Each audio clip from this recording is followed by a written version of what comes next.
Hey guys, I'm back again with another video, and this video marks the start of a new series.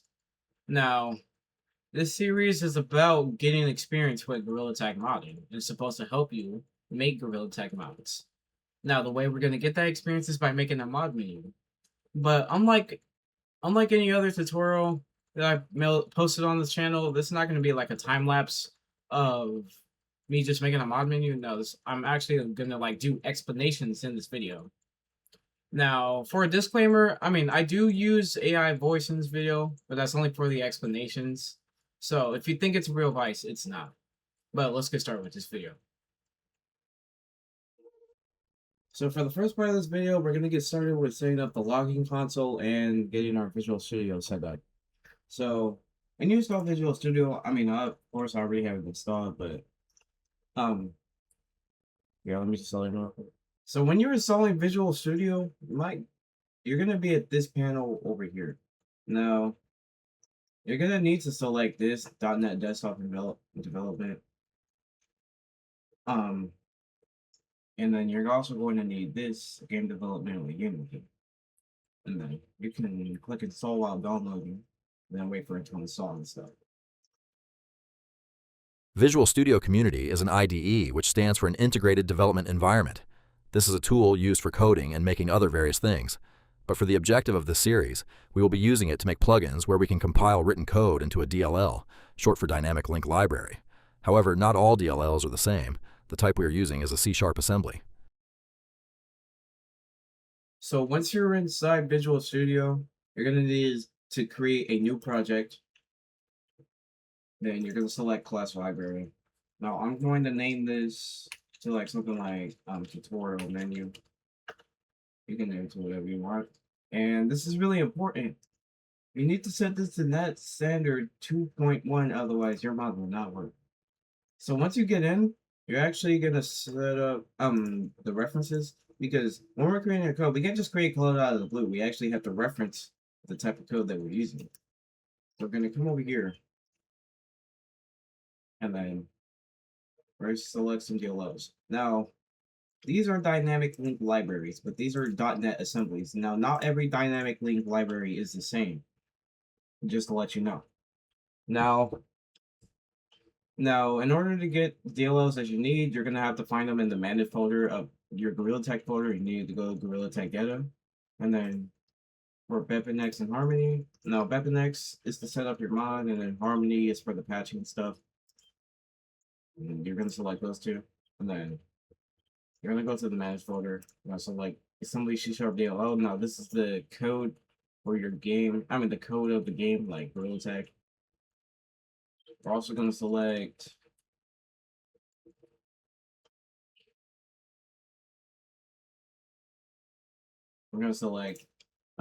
Text Mesh Pro.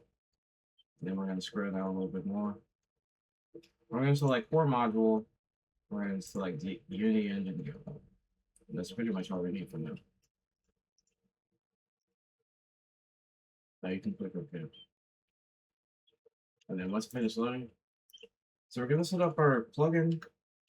So we're going to need BepinEx using Harmony. BepinEx is a mod loader used to add plugins, which are better known as mods, to a Unity game. A link will be in the description so that you can get a better understanding of what I'm talking about. Harmony is used as a tool to modify the behavior of code without directly changing it. The name for doing this is better known as patching. I'll leave a link for the documentation of this in the description as well.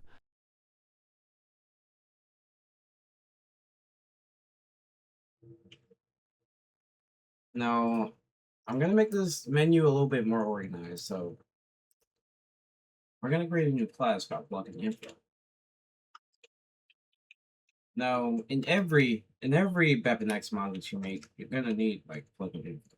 Now, you don't need to exactly have this class. You can really just add in your plugin info inside this class. But I'm just gonna make it much simpler. Now, I will leave a link in the description for the BepinEx documentation. I'll also leave some visions up. So I'm gonna make this a public class because I want to access this later. I'm going to access this inside our plugin class. So I'm gonna add some constants. Now your plugin intro should not be getting changed at all. I mean, maybe the version, but the name, I don't think so. So I'm gonna do a the constant. Now, these are all gonna be strings. Now in your plugin, you need a GeoID. Name this to like name to like camera tutorial menu.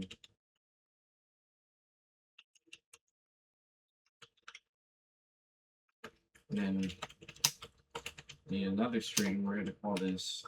No, you're also gonna need a name for your thing. I'm just gonna name this cameras tutorial menu, and then you're gonna need the version. I'm just gonna set this to like 0.01. Now that you have done that, you can come back. I'm actually gonna name this plugin. It's just gonna be our main plugin class.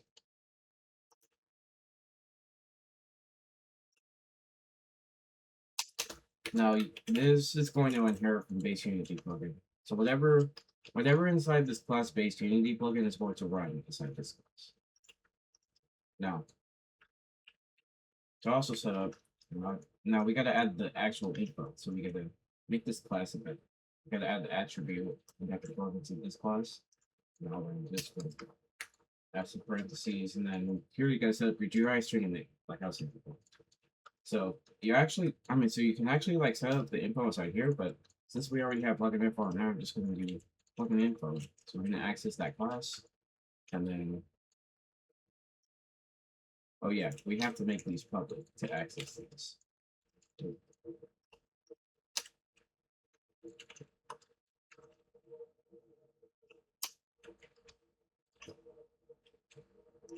So now that we have made those public, we can now put our GRID in there, and then we can add our name,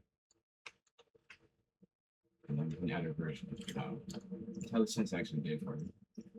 Now, bring us up our harmony stuff, our harmony patching. Now I want harmony patching to initialize whenever this is turned on. So I'm just going to do the harmony instance. And it's going to equal new harmony, and then you have to add in your plugin GUID. Plugin info. And then you gotta patch all. Now I'm just gonna do it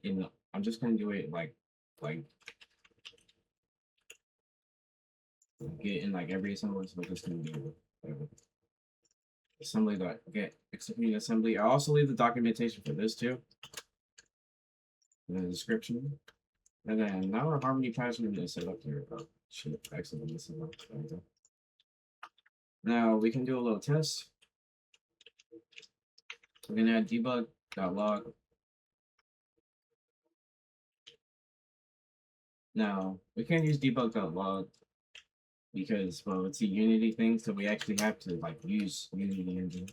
So I'm gonna reference the Unity code, and then now we can use debug.log. I'm just gonna do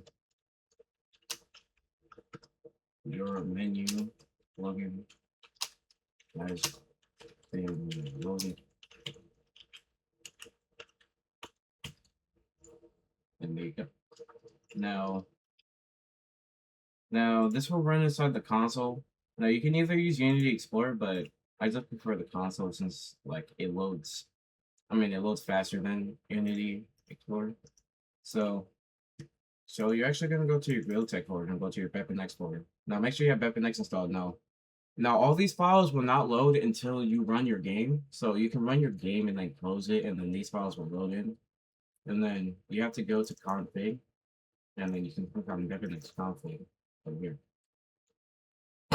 Now, sometimes my mod doesn't work, so I usually just set this to true, but I don't really need to set it to true for now. Now, over here, login.console. Now, you have to set this to true if you want to access the console. So, when you run your game, not this. So when you run your game, let's see that this loads in right here. Now, we're going to do Control Shift B to build our project. And then you'll see this. Now it's gonna show like the output path. Now I'm just gonna copy this. I'm gonna paste it into my file explorer. Like that. And then we gotta look for a DLL. We gotta look for a DLL. This shows me. So it's right here.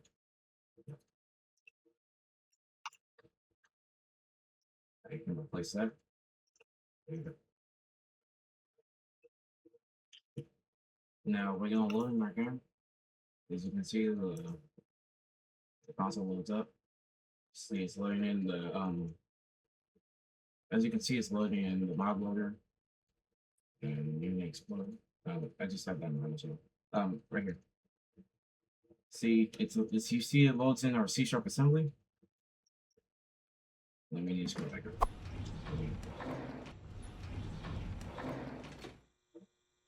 So as you can see, it loads in our C# assembly, and then it shows our log. You're logging as log. That means our mod works. So now you can quit out, and then now we can continue on to the next step. Now, this entire part of our series is just going to show us how to set up a node. And then I'm also going to show you the input system format. And that's all we're going to do. That's all we're going to do for this video. So now that we're back in here. Now, Gorilla Tech has their own input system. So we're just going to use that instead of doing all the other complicated stuff. Now, we need to run it every frame, because if we're not checking every frame, and we just do it once, if we don't click on that one instance, then we can't do it again. So we'd rather check every frame. For the last part of this video, we are going to be setting up the initialization code for the menu. In this little script, I'll be using Gorilla Tag's own input system to make things easier. I got this by using dnspy to reverse engineer code in Gorilla Tag's C# assembly. Now, we need a boolean to check if our controller is pressed. So I'm just going to name it is controller is menu button press.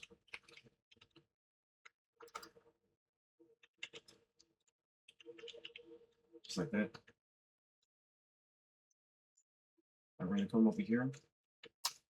Now we're going to do actually the access.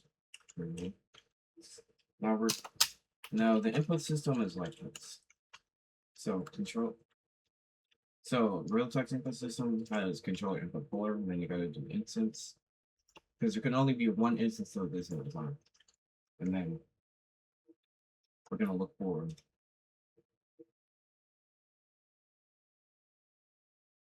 is left controller primary button. Now the primary button is going to be the X controller on your left controller.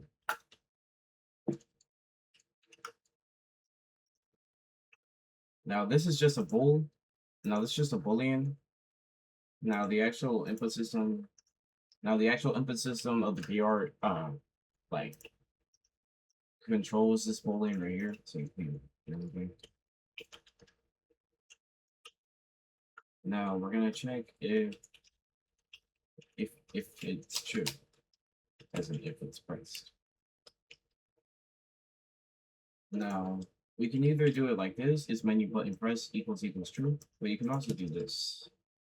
This is menu button press. If so, I'm gonna do a debug log. We're gonna add a log. I'm just gonna do your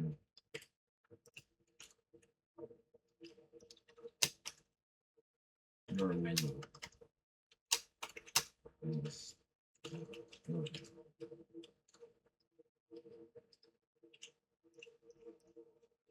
Now, if our menu button is not being pressed up, another way, now you can do just equals false, but you can also just add this exclamation mark.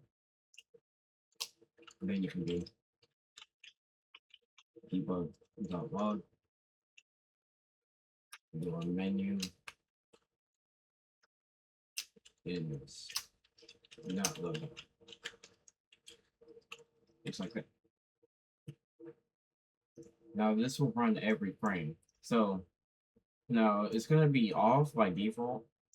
So it's gonna show your menu is not loading, like constantly. So we can actually build the project now. Then we can go back to our CAD. Copy that. And we're gonna run our game again. Okay, so now that we're in our game now, we could access the BepinEx config file, but as you can see, if you have Unity Explorer on, you can you can click that button that says log Unity debug. Now, as you can see, it says your menu is not loading, but when I press the left controller, it says your menu is loading. So that means that our mod is working. Now that's gonna be it for this video. In the next video, we'll be actually setting up the menu object, the rectangle, and then on the third video, we'll set up the buttons. But that'll be all for this video. Please subscribe if you want to see more, and click that notification bell if you want to get notified when another video comes out. And make sure to join my Discord to get help. I'll be available whenever I'm awake, so it kind of varies, but that's it for this video. Bye.